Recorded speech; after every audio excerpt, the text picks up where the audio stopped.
क्योंकि इस रास्ते का कोई यूज़ नहीं करता। आगे भूस्खलन और रास्ता नहीं है।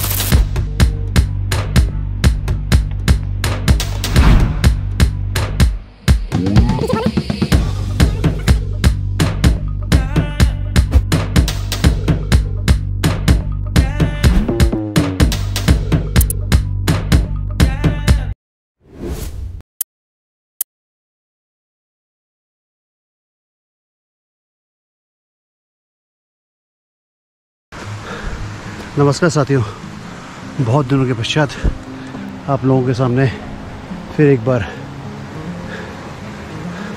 मैं प्रस्तुत हुआ हूँ। मेरा नाम है संजय देव और मैं अध्यापक हूँ उत्तराखंड में। और बहुत लंबे समय से हिमालय बचाओ पॉलीथीन हटाओ एक अभियान को लेकर हिमालय के पहाड़ी क्षेत्रों के धार्मिक स्थलों, पर्यटन स्थलों पर ही हमारा अभियान चल रहा है। और लगभग बहुत लंबा समय इस अभियान को हो गया है। और उस अभियान की एक कड़ी के रूप में आज हम जा रहे हैं भद्रादेवता।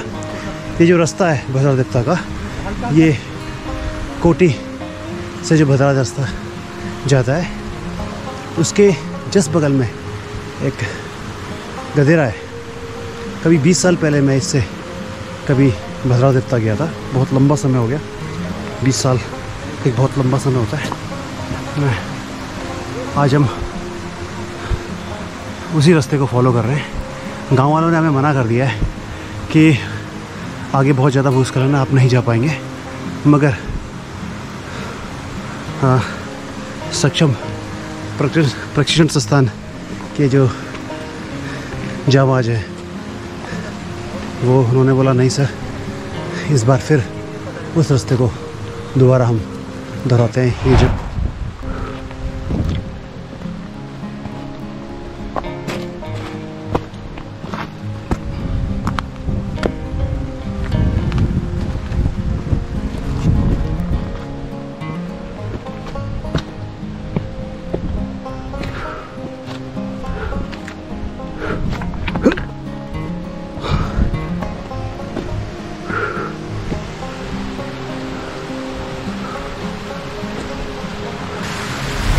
वो है हमारी मंजिल भद्रादेवता।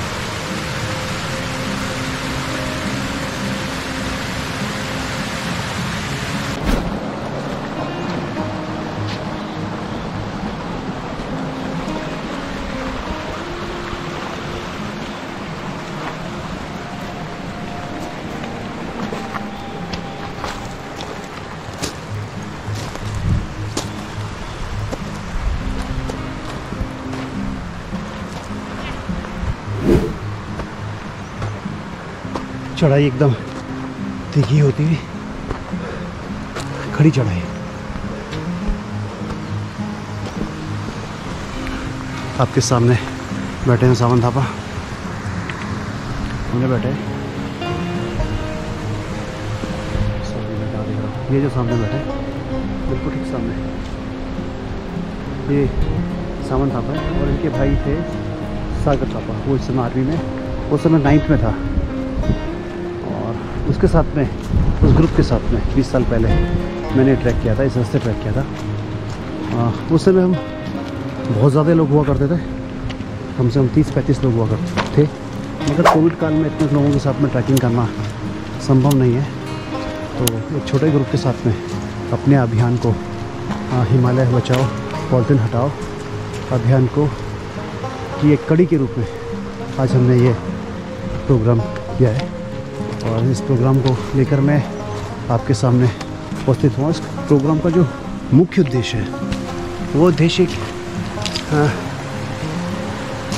लोगों को जागृत करना है कि जब भी हम पहाड़ों में जाएं तो पिकनिक पे आइए आप, मगर कम से कम जो खाने का सामान आप अपने साथ में ले जाते हैं, खासकर उसमें जो पॉलीथीन होती है, उन पॉलीथीन को आप वहाँ कचरे के रूप में मत छोड़ के आइए। अभी नीचे जब हम ऊपर आ रहे थे तो हमें फॉरेस्ट डिपार्टमेंट के 2 कर्मचारी मिले थे और वो हमसे आग्रह कर रहे थे कि जंगल में आप लोग जा रहे हैं तो कृपया वहाँ कचरा मत फैलाएं। मगर जब मैंने उनको अपना परिचय दिया तो बड़े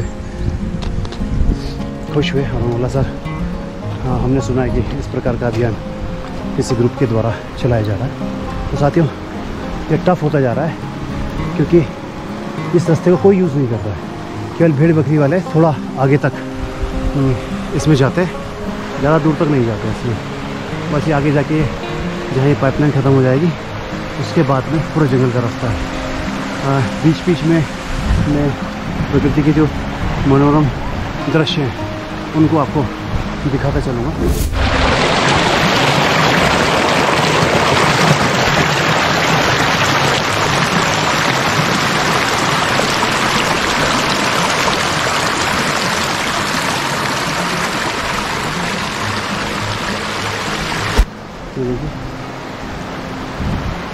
इस रास्ते का उपयोग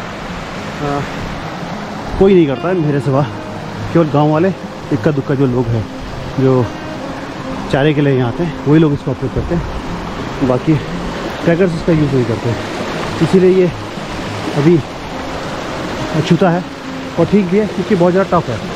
पिछली बार किसी ने यहाँ कोशिश की थी इस रास्ते जाने की, मगर वो 3 दिन तक यहाँ भटकते रहे। उसके बाद में नेटवर्क जब उन्हें मिला तो उन्होंने गांव वालों को किसी को किस तरह फ़ोन करा तो गांव के लड़कों ने उसका रेस्क्यू किया। तो मैं आपको कभी सलाह नहीं दूंगा कि ऐसे रास्तों पे आप आए। ग्रुप थोड़ा सा आगे चला गया है।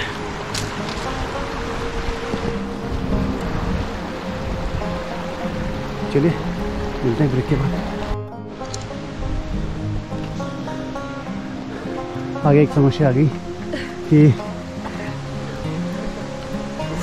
आगे भूस्खलन रोका बहुत तगड़ा और रास्ता नहीं है।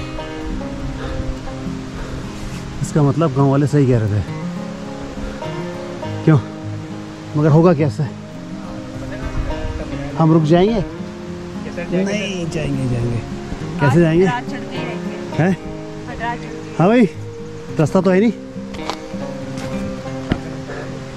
ये तो पूरी खाई है। और आगे बहुत टफ,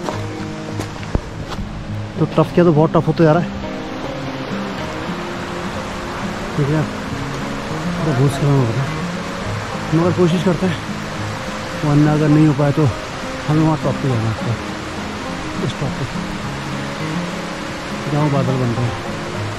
3 बजे से पहले अगर हमने इसे कवर नहीं किया, 3 बजे से पहले अगर ये कवर हो जाता है तो ठीक उन्हें जंगल में ये रात बितानी पड़ेगी। संसाधन तो पूरे हैं, राशन पानी सब कुछ है। मेन समस्या है बरसात की और ठंड की, क्योंकि रात को माइनस में चला जाएगा टेम्परेचर। मगर हमारे पास में रुकसक का स्लीपिंग बैग, यहाँ तक कंबल भी है।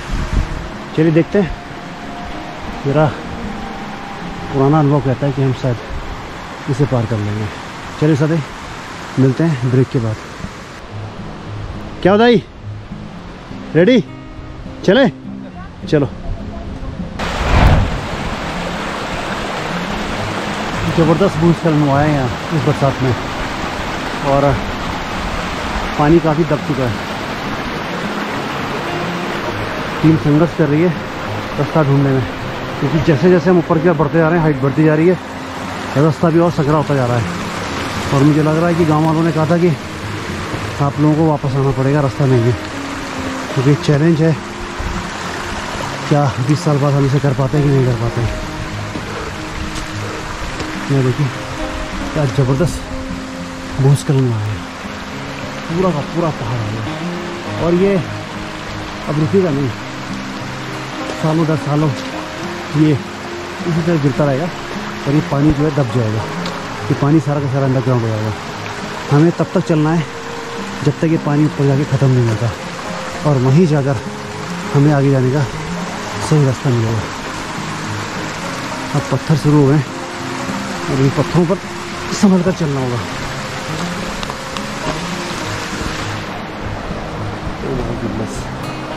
तो रास्ता ही नहीं है।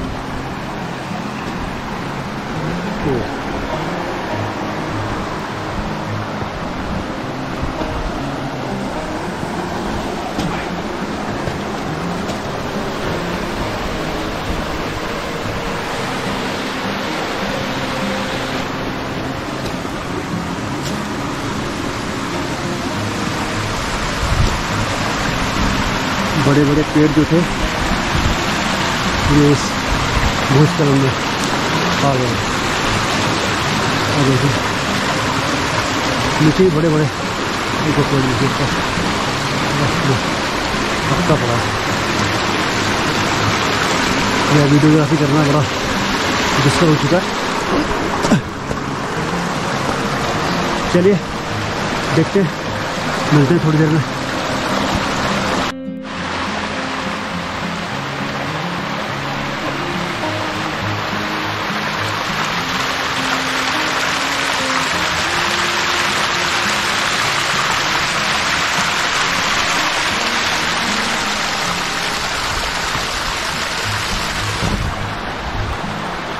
रास्ते के लिए संघर्ष करते हुए सक्षम के युवा पर्वतारोही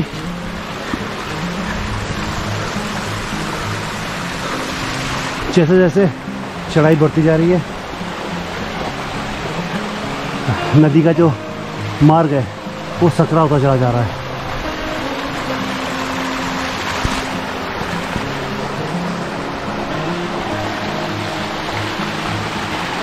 अब हाथों का भी सहारा लेना पड़ रहा है।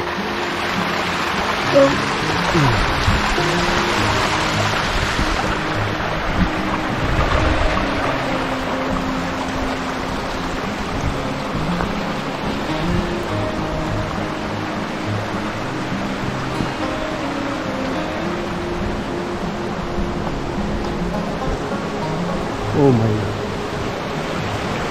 यहाँ से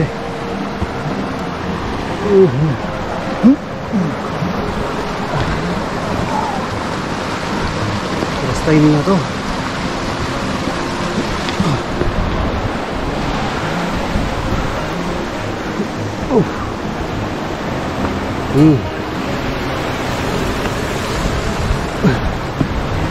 भूस्खलन में ये बड़े पत्थर भी आ गए, मगर एक टीम आगे जो कि पिछले कई सालों से ग्रुप से जुड़ी हुई है, वो आगे रास्ता ढूंढते हुए देखिए कहाँ तक कामयाबी मिलती है। फिलहाल तो रास्ता मिल गया, अब ये भी बंद है।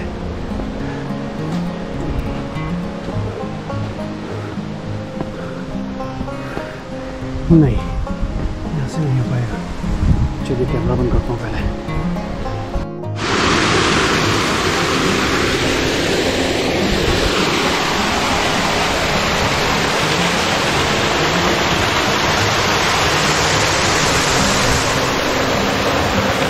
यहाँ देखिए पहाड़ के अंदर से पानी आता है और रास्ता बिल्कुल ब्लॉक हो गया।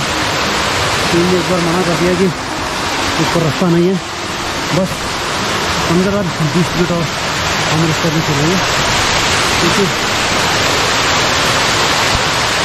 रास्ता डेंजर होता जा रहा है। और ऊपर आसमान में बादल छा रहे हैं।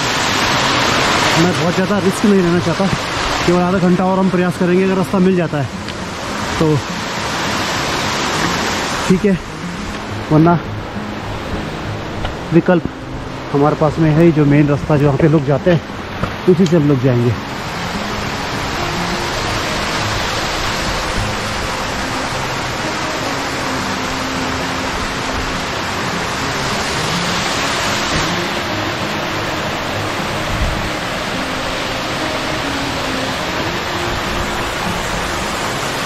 जबरदस्त भूस्खलन है ये।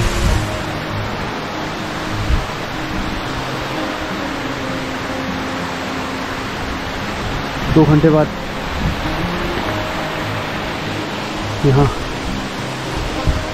बिल्कुल धूप चली जाएगी और मौसम ठंडा हो जाएगा।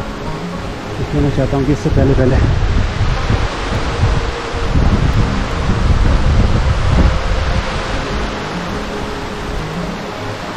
है ऊपर जो सर्च पार्टी गई है वो कह रही है रास्ता है, देखते हैं। पानी भर लो, इससे आप पानी नहीं मिलेगा। पानी भर लो, इससे आप पानी नहीं है। अब समस्या ये आ गई कि सामने आगे झरना आ गया और झरने के आगे रास्ता है नहीं। अब मात्र 2 ही विकल्प हैं, या तो इस पहाड़ पे हम रास्ता ढूंढे या फिर वापस बैक टू पवेलियन।